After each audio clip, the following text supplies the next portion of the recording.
This big thing right here is a 2026 GWM Tank 500 Ultra plug-in hybrid. 80 odd grand, 300 odd kilowatt, 3 locking diffs and massage seats in the back. It's the most luxurious, most ambitious car that GWM has sent to Australia yet. And I reckon it looks like a fridge has had a baby with a Lego set. If you couldn't tell, let's just get this out of the way right now. I do not like the way this thing looks. It's absolutely enormous. It's over 5 meters long, 2.8 tons in weight, and it's just trying to look like a Land Cruiser on protein shakes. It's chunky, it's square, you've got this big chrome grille. I'm not about it. But here's the thing, the second you open that door, you forget about the outside and how it looks, because inside is where people live.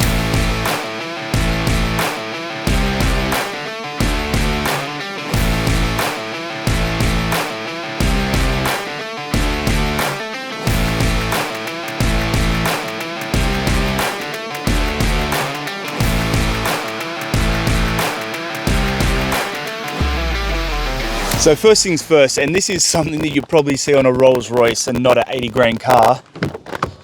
You open the door and the side step, it just comes out to greet you like a little butler. Get into your chariot. Inside you've got Napa leather, a 14.6 inch touchscreen up there. You've got tri-zone climate control and a moonroof so big that it should have its own postcode. Front seats are heated and ventilated, and they also massage you as well. Standard. There's none of this ultra plug-in hybrid, prestige plus black pack plus comfort package stuff. Standard. This is just what 80 grand buys you from GWM in 2026, and honestly, it's a bargain. But here's the thing that really broke me about this thing, because passengers in the back get their own little touchscreen here where they can control everything they like. They can control their air conditioning. They've got a traditional kind of setup down there, but you can control the air conditioning from up here. You can also turn on your heated seats and a massage function in the back row. Name another car at 80 grand that has a massage function in the back row. Like, it's unheard of. This is a bargain from a technology, from a comfort. It's a bargain. You can also change the music back here, which is going to piss people off, to be frank, because I know my wife was skipping through songs and had just, yeah, anyway. So the weekend that just passed, we had this thing for Mother's Day. So my wife was sitting back here. Obviously, we've got the child seat here. So she sits here, and then she found the massage seats. And I kid you not, she put that on. She looked at me in the rearview mirror and just said that this is the nicest car that I've driven, or she's been driven around in rather, in quite a long time. And I mean, this woman has been driven in some really nice cars, but this was the nicest one for her. A $76,000, $80,000 Chinese four-wheel drive. Like, who would have thunk this 5 years ago? It's mind-blowing. There are genuinely so many positives on that back row. It's super comfortable. It's really, really phenomenal, to be honest. But to be fair, there is one thing that I've noticed, and it has been a little bit annoying, and that is, and I hope it comes across on camera, and that is this back row. It kind of sits back a little bit behind this pillar here. So when you're going to put a baby in, it makes it a bit more difficult, because I'm holding a baby. This is a baby. Okay. You kind of got to, the door doesn't open completely, actually, as well. It's not 90 degrees, so that's another thing. But you kind of got to come in here, up against the door. You've got to kind of lift in and around and up and down. It's way more tricky than it needs to be. All right, so how does 2.8 tons of Chinese luxury tank drive? Well, on the highways, on the road, cruising in EV mode under 60, it's magnificent, it's brilliant. It's, you know, silent, and you've got enough power on tap, so there's 300 kilowatts combined between the petrol and the electric motor, so you've got plenty of power. This big thing will do 0 to 100 in 6.9 seconds, which is actually it's pretty funny for a big thing like this. Actually, you know what, I wasn't planning on this, but there's no one. Let's give her a whirl. All right, here we go. 2.8 tons launching.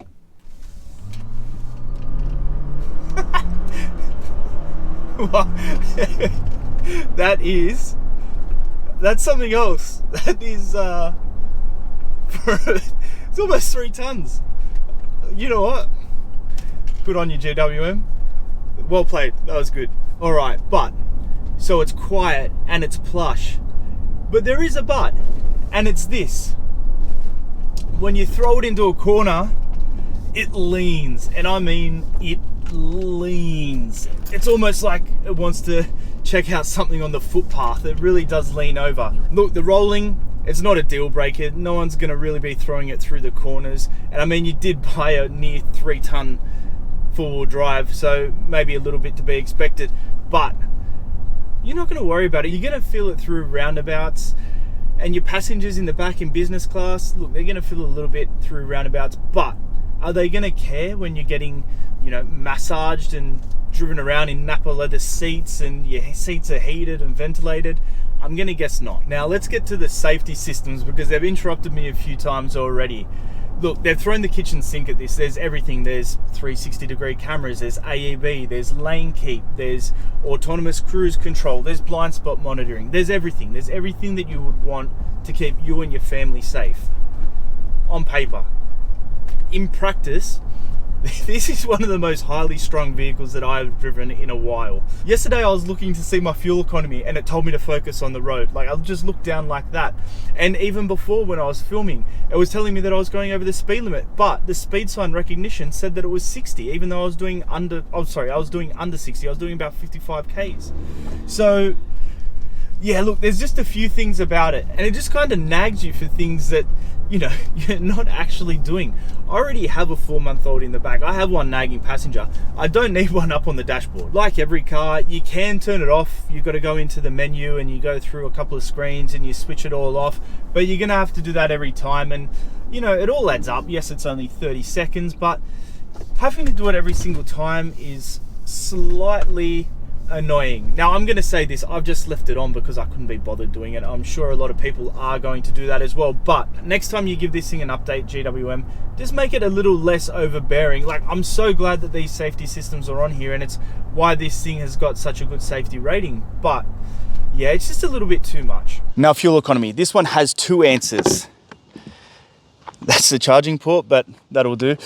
So the official combined number for the GWM Tank 500 Ultra plug-in hybrid is 2.1 litres per 100 kilometres. 2.1 litres. Now, kind of sounds like a fairy tale number, but it's not too far off if you do your homework. Charged up, plugged in every night, doing a standard mix of, you know, city driving and just everyday runs, I'm seeing 3.2 to 3.4 litres per 100 Ks, which is pretty astounding considering, again, this is 2.8 tonnes. That is better than some SUVs or hatchbacks, really. But the second you don't charge it and start treating it like a normal car, the metaphorical wheels fall off, because GWM claim that this will do 8.4 litres per 100 without charge. Now, I'm not sure if that is real world. I'm not sure if that is running the air conditioning or having a full load in the back, but it's not what I'm returning. I've been seeing in the 11s. I'm not going to go too specific because it does come down to my driving style a little bit. Perhaps maybe I'm a bit too heavy on the right foot, but I'm seeing in the 11, so I'm not quite seeing the same efficiency. The other thing I didn't mention before too, before I get too far into this driving bit, the fuel economy. If you're just on electricity, this will do about 102 Ks purely on electricity alone. So again, you're just doing your daily commute, going to work. I think the average last time I checked daily commute in Australia for work was about 34 Ks. So you're gonna get there and back and be able to, you're gonna have some charge left over as well. So that when you top it up at night, you're going to be basically 100%, if not 100% in the morning when you're getting up to go again. So again, 2.8 tonnes and you're getting 100 Ks out of the battery. That's pretty good. GWM would have you believe that this is going to be a Prado killer. 3 diff locks, low range, all terrain modes. But when you look at the actual numbers, 213 mils of ground clearance, you've got these 18-inch rims, wrapped in highway tread, and again, it's 2.8 tonnes. So imagine dragging that through the sand without the thing topped up. Your fuel economy is going up. Now, I'm no mathematician either, but a 70-litre tank, when it's off charge,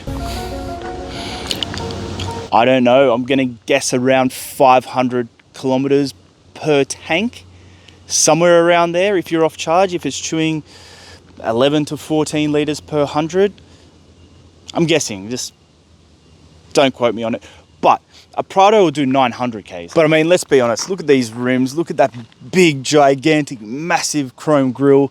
This thing was not really ever designed to go off-road. I mean, it can, because the off-road system in this is actually genuinely quite good, but it's just not going to happen. This thing was designed for school runs. It was designed for shopping. It was not designed to take you out the back. And I know people will disagree with me on this, but just in my head, it's just not going to happen. So the 2026 GWM Tank 500 Ultra plug-in hybrid. It's a luxurious, spacious, powerful family bus that kind of makes your family feel like they're minor royalty. The interior well and truly punches above its $80,000 price range. The tech is really generous in here.